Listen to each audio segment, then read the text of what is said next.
Chilling tales for dark nights.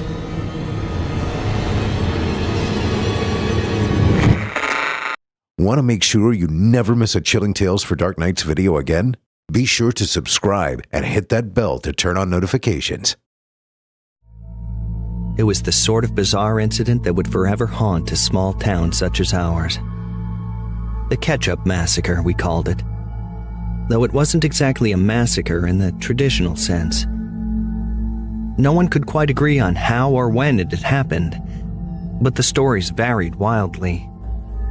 Some said it occurred late at night in the heart of our sleepy suburban neighborhood, while others swore it happened at high noon, but without so much as a soul there to witness it. Regardless, the one thing everyone agreed upon was that it was like something out of a horror movie. I sat at our local diner, Joe's, nursing a cup of coffee and eavesdropping on the hushed conversations around me. The atmosphere was different today, tenser than usual. The Catsup Massacre had everyone on edge. Gloria, the owner of the diner, approached me with a weary smile. You look like you've got a lot on your mind, Mark. Care to share? I sighed, leaning back in my booth. It's just... this whole ketchup thing, Gloria, it's giving me the creeps. I mean, what could have caused such a mess? She nodded, her expression sympathetic. I know, dear. We're all wondering the same thing. The town's council's holding a meeting later to discuss it. Maybe they'll have some answers. As if on cue, Sheriff Barnes entered the diner, and all conversation ceased. He made his way to the counter, where Gloria poured him a black coffee. No sugar, no cream. Morning, Sheriff. Morning, Mark. Barnes' usually stern face showing signs of exhaustion. Gloria, have you heard anything new about the ketchup incident? Gloria shook her head. Not a word, Sheriff. It's like it happened in a vacuum. Sheriff Barnes took a sip of his coffee, deep in thought. Well, folks, we can't let this get to us. We're a resilient community, and we'll get to the bottom of this. I promise you that. As he left the diner, a sense of unease lingered in the air. No one had a clue how or why it happened, and the absence of answers only fueled our fears. Over the next few days, our town went through the motions of life, but the Catsup Massacre was a constant shadow. Rumors ran wild. Some claimed it was a prank gone horribly wrong, while others believed it was a deliberate act of vandalism or a murderous conspiracy of epic proportions. But there was one detail that no one could deny. It involved ketchup, and lots of it. Late one evening, I was sitting on my porch, staring at the darkened street, when my neighbor Mrs. Wallace approached. She held a plate of freshly baked cookies, a nervous smile on her face. Mark, I know it's strange, but would you like some cookies? I took a cookie and nodded my thanks. Thanks, Mrs. Wallace. It's just been a weird week, you know? She sighed, glancing down the street as if expecting something to jump out of the shadows. Yes, dear, it has, and I can't help but wonder what's next.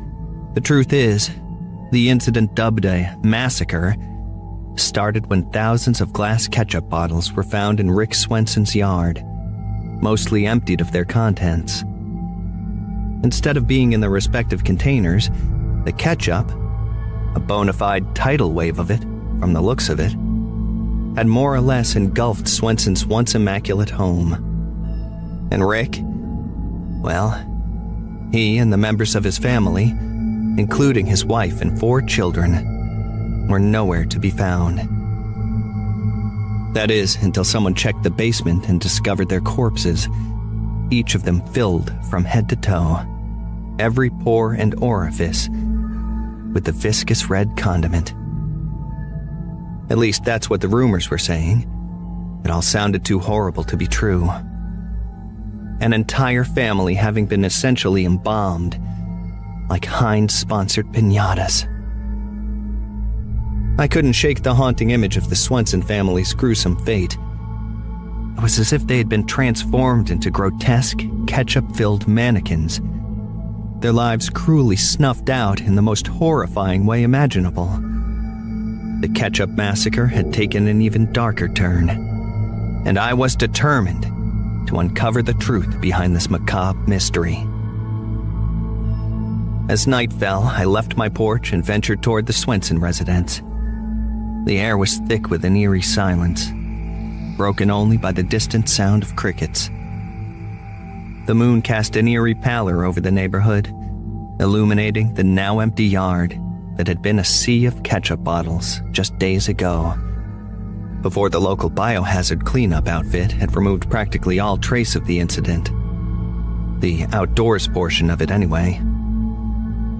I approached the front door with trepidation, stepping over and through the police tape, my heart pounding in my chest. I had never trespassed before, and I wasn't exactly eager to have a criminal record, but I needed answers. The Swenson house stood like a looming specter, its windows dark and foreboding. With each step closer, a feeling of dread settled upon me, but I couldn't turn back now. The front door creaked open with a spine-chilling groan, exposing the dimly lit interior. I flicked on my flashlight and cautiously stepped inside. The air was thick with the acrid scent of ketchup, making every breath feel suffocating. My flashlight beam danced over the abandoned living room, revealing overturned furniture and shattered glass. It was as if a violent struggle had taken place here. I moved deeper into the house, my heart racing. As I entered the kitchen, I stumbled upon a chilling sight. Ketchup bottles were scattered across the floor, their red contents spilling out like pools of blood. It was a grotesque tableau, a nightmarish scene straight out of a horror film. While the exterior of the house and the property were more or less back to normal, the interior of the Swenson home told a very different story. I followed the trail of ketchup, my flashlight beam trembling with unease. It led me to the basement door, which hung slightly ajar. The basement was where the Swenson family's lifeless bodies had been discovered, and I couldn't help but wonder if there were more answers to be found down there. Inhaling deeply, I mustered the courage to nudge open the basement door and venture into the darkness below. With each step down the aged, groaning wooden staircase, the temperature plummeted, and the overpowering scent of ketchup intensified. When I reached the basement floor, my flashlight illuminated a horrifying scene. A crimson trail that led from where I presumed the family's lifeless bodies had once lain to a narrow passageway hidden behind a bookshelf. With growing apprehension, I followed the trail, my footsteps echoing in the suffocating silence. The passage led to a hidden chamber, a place unlike anything I had ever seen. The walls were lined with ketchup bottles, arranged in a purposeful pattern, and the room itself seemed to pulse with an otherworldly energy. In the center of the chamber, I discovered a journal, its pages filled with incomprehensible symbols and cryptic writings. It was Rick Swenson's journal, and as I perused its contents, it became clear very quickly that he had stumbled upon a cursed recipe, a dark ritual that involved something inhuman and not of this world, and a veritable buttload of ketchup. As I read through the journal, a voice echoed in my mind, a haunting whisper that filled me with terror. I suspected it may have been the same voice that had driven Rick Swenson to commit unspeakable acts, which later claimed his own life and that of his beautiful family. Now it seemed to beckon to me, promising answers to the mysteries that had consumed our town. But at what cost? The sinister voice, like a siren's call, did its best to coax me from the depths of the hidden chamber, Its haunting whispers filled my mind with promises of forbidden knowledge, but also with warnings of the dire consequences that awaited me. The journal in my trembling hands held the key to unraveling the mysteries of the Catsup Massacre, and the voice urged me to read on. The enigmatic writings in Rick Swenson's journal alluded to a ceremony that involved summoning an otherworldly entity hungry for souls. The ketchup, it seemed, was not just a condiment, but a vital component of this ritual, a symbol of the entity's insatiable appetite for human lives. As I continued to read, the voice in my mind grew more insistent, demanding that I complete the ritual, to offer myself as a willing sacrifice in exchange for the knowledge I sought. It promised enlightenment beyond imagination, but it also warned of the horrors that would befall me if I refused. I struggled against the pull of the voice, to resist the allure of the forbidden knowledge. It was as if an invisible force was controlling my thoughts and actions, driving me toward a dark and inevitable fate. Before I knew it, I was overtaken with a sudden craving for ketchup. Ravenously, and to my utter horror and disbelief, I involuntarily began lunging in all directions, at whatever sources of the condiment I could find, and began shoveling, scraping, and pouring it into my mouth. Off the floor and walls, out of bottles, gleaned from shards of broken glass littering the floor. It didn't matter where it came from. I needed it in my mouth, and I needed it now. I have no idea how much time passed as I consumed what felt like gallons of the noxious substance. But somehow, some way, in a moment of sheer terror and desperation, I managed to tear myself away from the journal and flee the hidden chamber. The voice in my mind screamed in rage, a cacophony of torment and fury that echoed through the basement. It was not happy I was alive, and even angrier that I was leaving. I stumbled up the creaking stairs, my heart pounding and my legs turning to gelatin, the scent of ketchup still clinging to my clothes. As I burst out of the basement door, gasping for breath, I was met not just with a blast of cool, fresh air, but with the blinding beams of flashlights and the austere faces of the police. Freeze! Hands where we can see them! My limbs moved of their own accord, and I found myself raising my arms in surrender. Panic welled up within me as I tried to explain the horrifying ordeal I had just experienced, the unseen entity, and the cursed ritual. But to the police, my words sounded like madness. They didn't see the malevolent force that had taken control of me, forcing me to consume ketchup in the basement of the Swenson house. They rushed me out of the house, their flashlights glaring in my eyes, their voices stern and demanding explanations. The officers were convinced I'd been trespassing and tampering with evidence, and they were determined to get to the bottom of it. The police station was a stark contrast to the eerie darkness of the Swenson house's basement. Harsh fluorescent lights buzzed overhead, casting a sterile glow across the cold, gray walls. I found myself seated in an uncomfortable metal chair, hands handcuffed behind my back, as officers bustled around, preparing to interrogate me.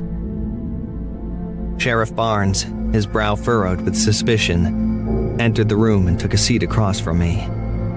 He regarded me with a dour expression, his eyes piercing like daggers. Start talking, Mark. What the hell were you doing in that basement? And why in God's name were you covered in ketchup?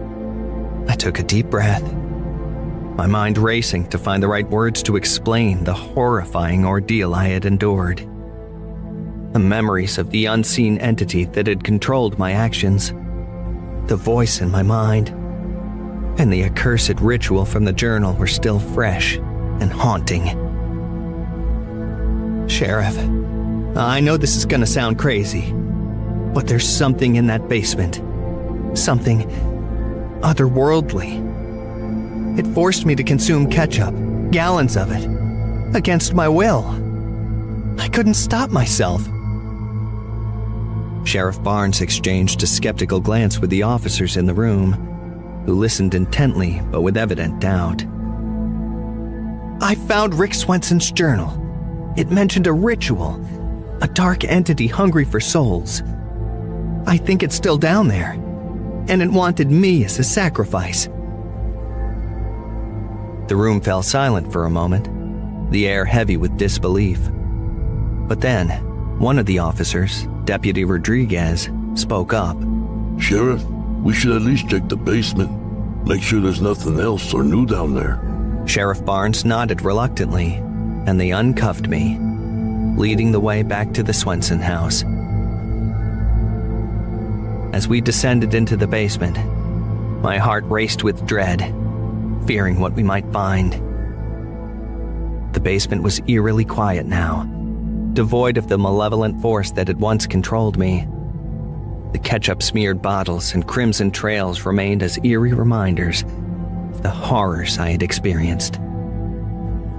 We searched every corner, every crevice, but found nothing out of the ordinary. It was as if the entity had vanished, leaving behind only the lingering scent of ketchup and a sense of foreboding. I think more shocking was the amount of ketchup I had consumed, which had previously been on the walls and floor, which was now nowhere to be seen. Presumably, it was inside of me. I felt sick. Back at the police station, I was released from custody, but the doubts and suspicions still hung in the air. Sheriff Barnes, though skeptical, couldn't deny the bizarre circumstances surrounding the Catsup Massacre and my harrowing experience. He left me with a warning. You'd best keep your distance from that house, Mark. We'll investigate further, but for now, stay away. The night air was cool and crisp as I left the police station, my mind still reeling from the inexplicable events in the Swenson house's basement. Sheriff Barnes's warning echoed in my ears as I walked through the dimly lit streets, each step feeling heavier than the last. My anxiety gnawed at me, urging me to flee, to leave this town behind and forget about the horrors I had witnessed. But I couldn't. I wanted to understand the Catsup Massacre. Needed to understand it. As I passed by a nearby grocery store, the overhead lights beckoned me inside, casting an inviting glow across the aisles of shelves. I wasn't hungry. Of course not. Not after what I'd just done in the Swenson basement. And yet my feet moved of their own accord, taking me toward the store's entrance. It was as if an unseen force was once again guiding me, pulling me deeper into the store's interior. In the condiments aisle, I stopped and promptly broke out in a cold sweat as I realized where I'd been led. My gaze fixated on the array of ketchup bottles that lined the shelves. Ketchup. Oh no. Oh, sweet Jesus, no. Anything but ketchup. The familiar scent filled the air, tantalizing my senses. All the while, my stomach turned and my mind reeled. Without conscious thought, my hand reached out. I grabbed a bottle, tearing off the cap. The ketchup poured into my mouth, thick and sweet, as if it were a lifeline. I couldn't stop. The bottle emptied within seconds, but my insatiable hunger persisted. Desperation consumed me as I dropped to my knees, scraping spilled ketchup from the linoleum floor with my fingers, shoving it into my mouth. Employees and a handful of customers stared in shock, their expressions a mixture of horror and confusion. But I couldn't hear their gasps and whispers. All that mattered was the ketchup, the crimson elixir that compelled me to consume more. I moved to the next bottle, tearing it open and pouring its contents into my mouth. The taste was overwhelming, a symphony of flavors and sensations that eclipsed reason and sanity. I continued this grotesque ritual, bottle after bottle, until my vision blurred and my body grew weak.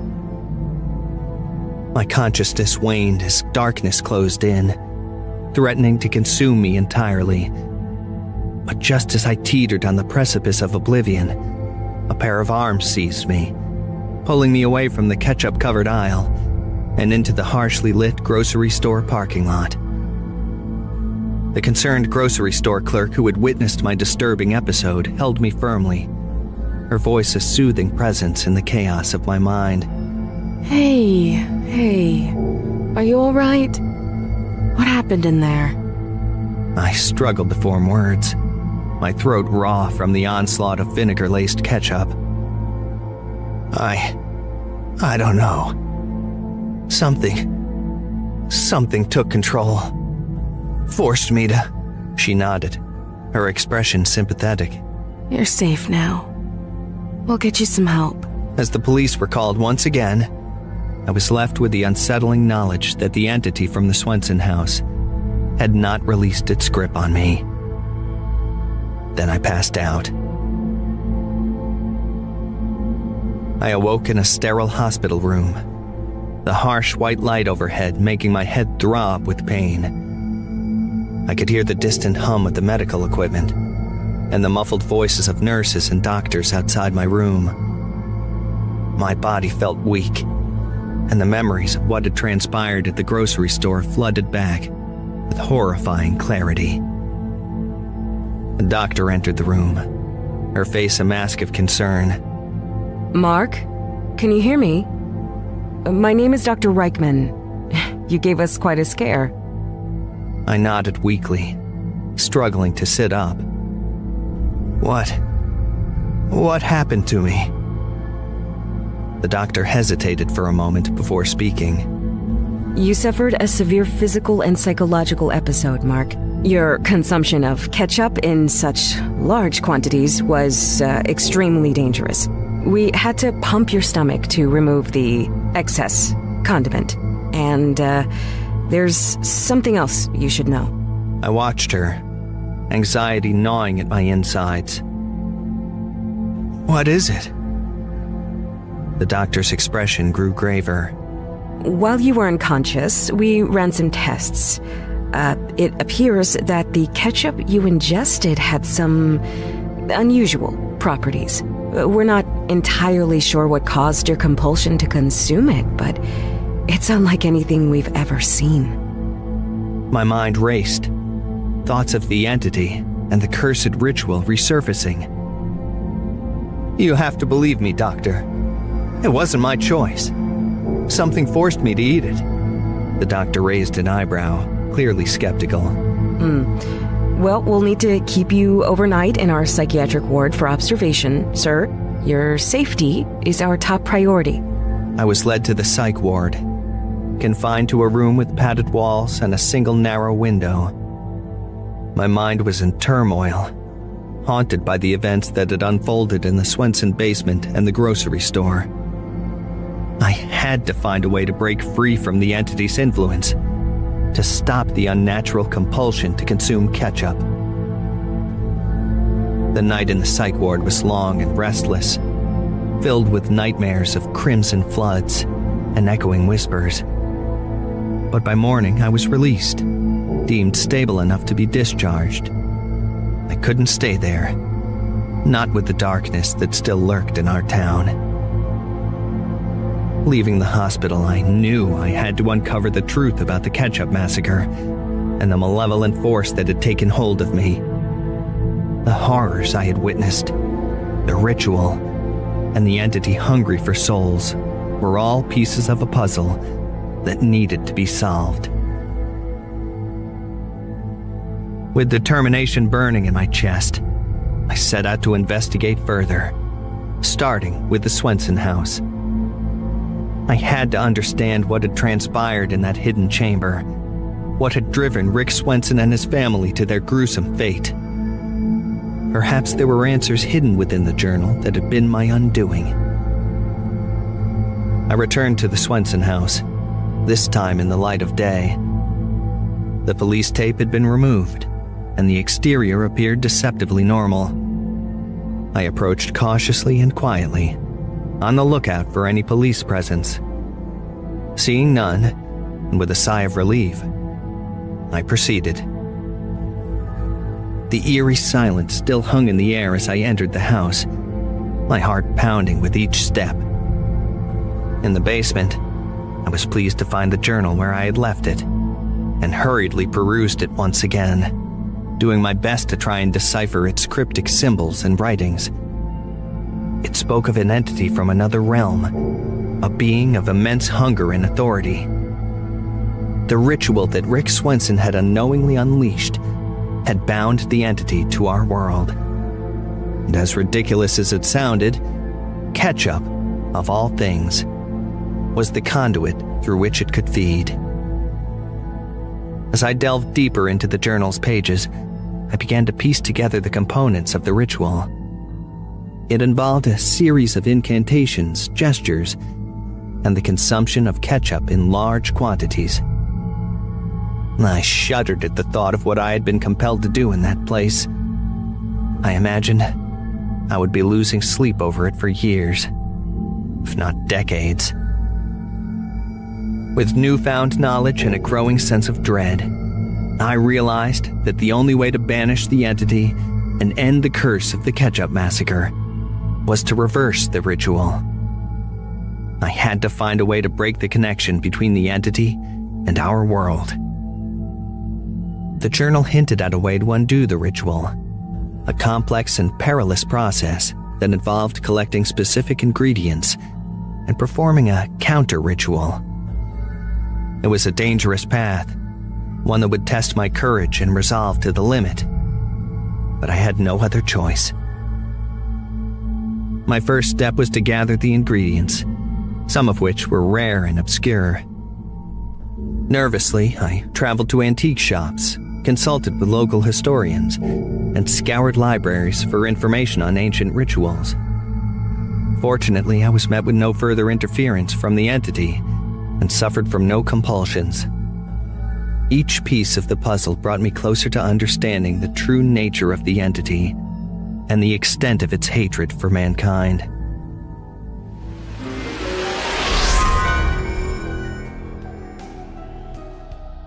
This episode of Chilling Tales for Dark Nights is brought to you by Fume. Old habits die hard, they say, but you don't even know hard until you've tried to go cold turkey. Your mind is still consumed with it. You don't know what to do with your hands. You're a mess. So while cold turkey might make a good sandwich, dropping your habit that way turns your life into a crap sandwich. Not advisable. There's a better way to do it, folks. It's Fume, spelled F-U-M. It's an award-winning flavored air device designed to help you kick your bad habit without losing your mind. It uses no vapor, has no electronics, and contains no harmful chemicals, just natural, delicious flavors. See, not every part of your habit is inherently bad. What's the harm in a little flavor and just keeping your hands busy? With Fume, you've got those bases covered so you're not crawling out of your skin. Put simply, bad habits are bad, but Fume is good. I love my Fume. It feels good in my hand and has an adjustable airflow dial that makes it satisfying to use. It tastes great, fresh and natural, but full of flavor like a refreshing herbal tea. They're nicely made and fun to fidget with, too. You should try this new Solano Fume. It's got a walnut barrel and an onyx-coated mouthpiece that has a slightly softer finish. Premium, and I dare say, I look kind of cool holding this thing. Cooler than normal, I mean. Right now is the best time to start the good habit with Fume. All orders for the month of January have buy one, get one cores, so you can stock up for that New Year's resolution. Plus, As a listener of the show, you get an extra 10% off when you use our code. Head to tryfume.com/chilling and use my code CHILLING for an additional 10% off, plus buy one get one cores until January 31st to help make starting the good habit that much easier. Start the good habit at tryfume.com/chilling to save 10% off the Journey Pack today. Thanks for your support and for supporting our valuable sponsors.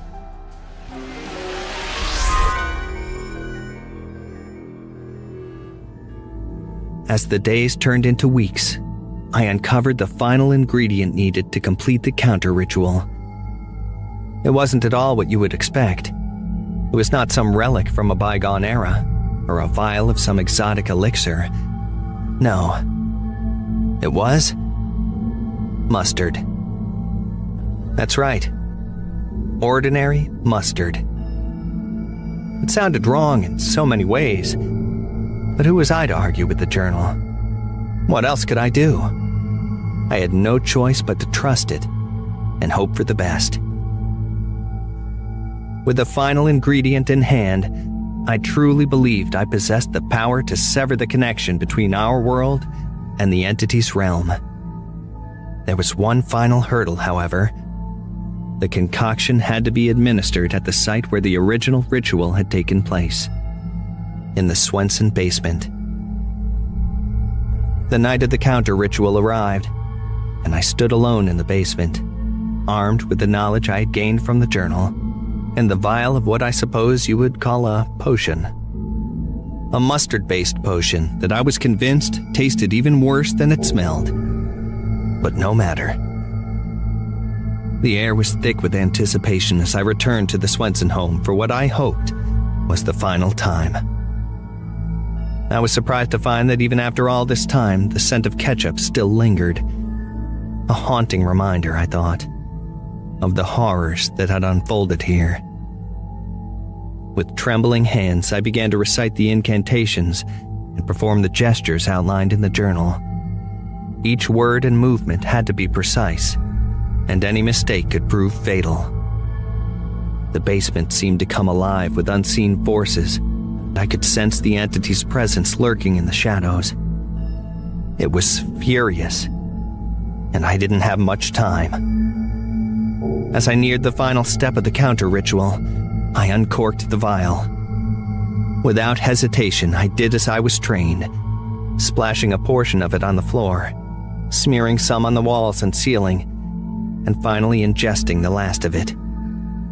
All the while, the entity in the corner of the basement seemed to bubble and pulse in silence, seemingly mustering up the energy to manifest fully.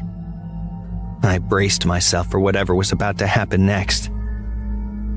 The eerie silence that followed the completion of the counter ritual in the Swenson basement was palpable. I waited, my heart pounding, expecting some sign that the entity had been banished, that the curse of the Catsup Massacre had finally been broken. But the basement remained still, and the entity, though it slithered into a crack in the wall and out of sight, didn't appear to be in anything even remotely resembling pain. Seemed more annoyed. To say I was beside myself with confusion and disappointment would be an understatement. Then it dawned on me. The mustard was a ruse. A trap. Of course it was. No one in their right mind would believe ordinary mustard would be the final ingredient in a demon-banishing ritual. I felt like a fool. And not only that, I was now in incredible danger. And so was everyone else in my town. I retreated from the basement, my footsteps echoing in the empty house. The entity was elusive and cunning, and it felt in every way as if it had just outwitted my efforts. No wonder it hadn't bothered to stop me from collecting the ingredients. I had failed. I awoke the following morning in my own home, and a feeling of unease immediately settled over me. It was as if the very air in the town had grown heavier. And then, the news came. The awful, awful news. A chilling message reached my ears, delivered by a stone-faced neighbor who had heard it on the radio. The police station had become a house of horrors, mirroring the fate of the Swenson family. Everyone involved in the investigation into the Catsup Massacre, including Sheriff Barnes and his officers, had been found dead in the same macabre manner, suffocated and choked with ketchup in the basement of the police station. The shock and horror rippled through our town like a tsunami. The Catsup Massacre, once a nightmarish enigma, had taken a gruesome and devastating turn. Fear and paranoia spread like wildfire as residents grappled with the realization that no one was safe, that the entity's malevolent hunger knew no bounds. Funerals were announced for both the Swenson family and the fallen officers, and our town became shrouded in mourning. It was a somber and surreal time, where darkness seemed to loom at every corner. I felt the weight of the tragedy pressing down on me, a crushing burden of guilt and responsibility. I had tampered with forces beyond my understanding, and my attempts to banish the entity had seemingly led to even more death and suffering. A conflict raged within me. Part of me wanted to flee the town. I felt responsible for the deaths of those officers who had only sought to protect our community. But another part of me knew that leaving would be an act of cowardice, an abandonment of the very people I had sworn to protect. As I stood at the crossroads of indecision, I received an unexpected visit from Mrs. Wallace, my elderly neighbor. She brought a plate of freshly baked cookies, her eyes filled with compassion. Mark, dear, I know this town is in the grip of something truly terrible, but we can't abandon it. We have to face this together. Find a way to put an end to it. Everything will be okay, dear. You'll see. I nodded in agreement, but honestly, I didn't believe her. I didn't know if I ever would. The services for the Swenson family and the fallen officers were solemn and heart-wrenching affairs. The entire town gathered to pay their respects, a sea of mourners whose lives had been forever changed by the horrors that had befallen us. It was a reminder that we were bound together by a shared tragedy, that we needed each other more than ever. In the days that followed, I couldn't shake the weight of guilt and responsibility that had settled on my shoulders. The deaths of the Swenson family and the police officers haunted my every waking moment. I was torn between the desire to flee the town and the need to confront the entity responsible for these horrors. Mrs. Wallace's words continued to echo in my mind, urging me not to abandon our community. All the while, the fear that the entity might follow me, as it had once before, gnawed at me like a relentless beast. Finally, unable to bear the guilt any longer, I made a difficult decision. I would leave town first thing in the morning. And so I did. In leaving behind everything and everyone I had known and cared about for decades, I imagined I was also leaving behind the painful memories of the Catsup Massacre and the guilt that had weighed me down. But my decision to leave had been a cowardly one. I knew it, and I didn't know if I could ever live it down. Mrs. Wallace had pleaded with me not to go, her eyes filled with concern, but I couldn't bear the thought of staying, of facing the entity and the darkness it represented. But she had no way of knowing the extent of my involvement, or what I'd been through, the things I'd done to try and save everyone. In a way, I suppose, I felt like I wasn't simply leaving them behind. In my mind, I was sentencing them all to death. and that made everything so much worse. In my new town, thousands of miles away, I hoped for a fresh start. I settled into a quiet neighborhood, surrounded by strangers who knew nothing of my past. I found a new job and tried to rebuild my life. And for a while, it seemed like I had escaped the horrors of my previous life. The nights were calm, the days uneventful. The Catsup Massacre became a distant, haunting memory, one that I tried desperately to forget. But then, the nightmares began.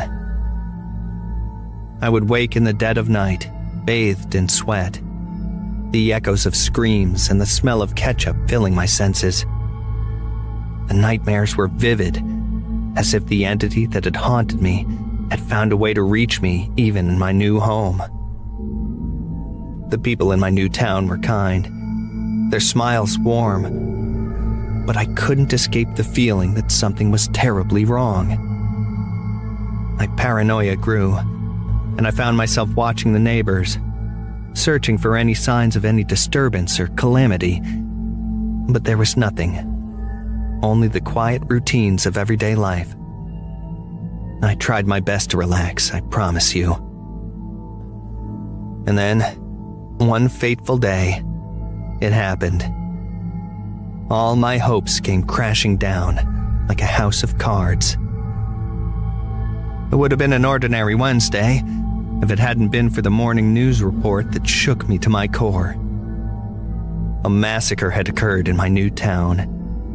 A gruesome and horrifying event, resulting in the deaths not of a single family or of a few dozen individuals, but of hundreds. And it mirrored the Catsup Massacre in every way. Once again, innocent lives had been snuffed out, and ketchup was employed as a cruel and unusual torture device. It made national news and was decried as a bizarre terrorist attack, or the actions of deranged cult members. But I knew better. I couldn't believe it. The entity had followed me, its thirst for souls clearly unquenched and seemingly growing. Not only had the guilt I tried to escape caught up with me, but the entity did as well. And now, my new town was paying the price. I knew I couldn't run anymore, as if there was anywhere to run to anyway. The burden of guilt that had plagued me for so long would never be lifted. There was no escape. Running away from my past only allowed my demons time to catch up with me. Overwhelmed by anxiety and grief, I wrung my hands, sank into the nearest chair, buried my face in my hands, and sobbed.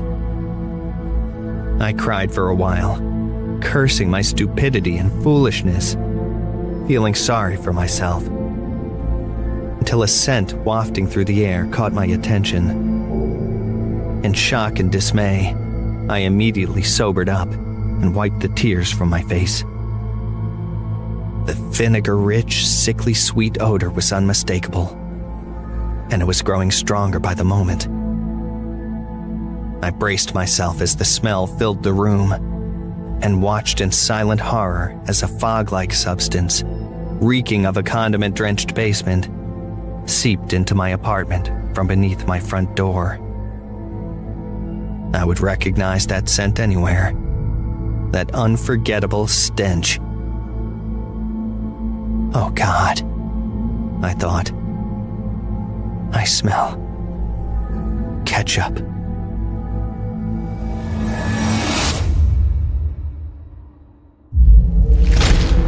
Chilling tales for dark nights.